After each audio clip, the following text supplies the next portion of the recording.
Hey everyone, it's Tremia, and today is Monday.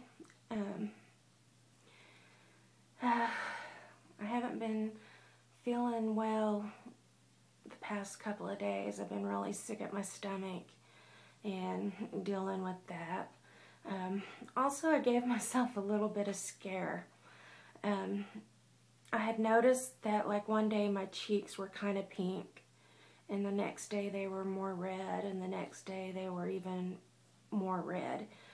And I thought, oh dear, you know, it's the butterfly rash.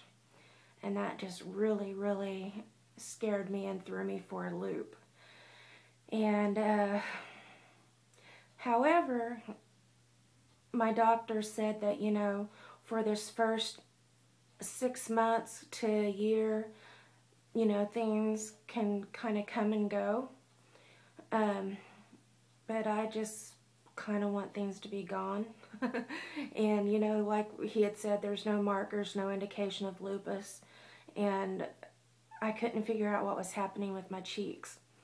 And then while I was sick, I wasn't able to keep up with washing my face like I had been.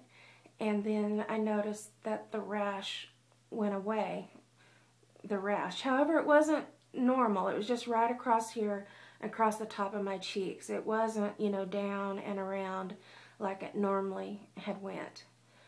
And then I finally figured out what was going on. You know, I had mentioned that after this, you know, like I got really bad freckles and spots on my face. And I had purchased this before I went to Chicago, and it's the Clinique Even Better Clinical Dark Spot Corrector. And you know, it's that commercial where they have the egg with the spots on it and it's kind of rolling around. It's that stuff. Anyway, when I got sick, I kind of quit using this and the redness went away. So my skin is like being extra sensitive since the stem cell transplant, and this was irritating my skin. It really scared me. It scared me big time. I thought I didn't know what was happening. And anyway, I'm glad that that's all that it is.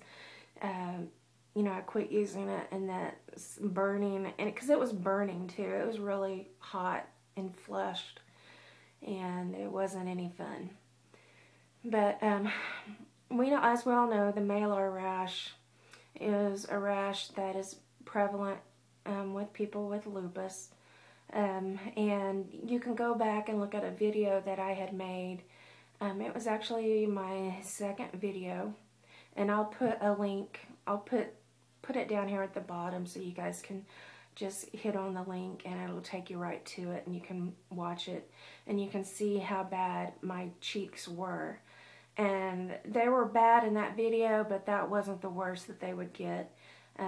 There's times where they were just like red as a dark red tomato. And in this one, you know, they're red. And it's noticeable that I do have, you know, a malar rash. But the malar rash, you know, it is one of the signs of lupus. And it's recognizable because the rash, it goes, and it looks like a butterfly. It's like a butterfly wing on one cheek, and then it comes on your nose and it goes on the other cheek. And mine just always stayed with me. It just always stayed. It was a smooth rash. It wasn't bumpy or any lesions or anything like that. Some people that have it do get the lesions, and you know, I was quite fortunate that mine was just a smooth rash. And since the transplant, it's been gone. And you know, it took me a while to notice that, hey, that it was missing, and then I jumped up and down for joy because that was always like my most, you know, the outward sign that I had lupus was the malar rash. And then also, I'll talk about it probably in the next video, but the cushingoid and the prednisone use and what it does to you. But so thank God, no malar rash. It was just a scare. Clinique scared me.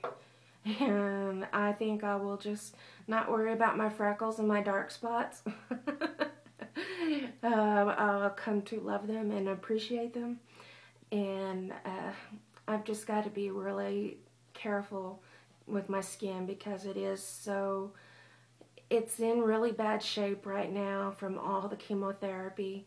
It's very tender, very dry, and I've got to find the right products, the ones that are for past sensitive skin. Mine's extremely sensitive skin, and I've got to be able to find a way that I can take care of it and help get my skin on the road to recovery, because it's been through a lot. Well, my arms are tired of holding up this camera. So it's making my heart beat hard and pound. So that's been my exercise for the bit. So I will see you guys in the next video.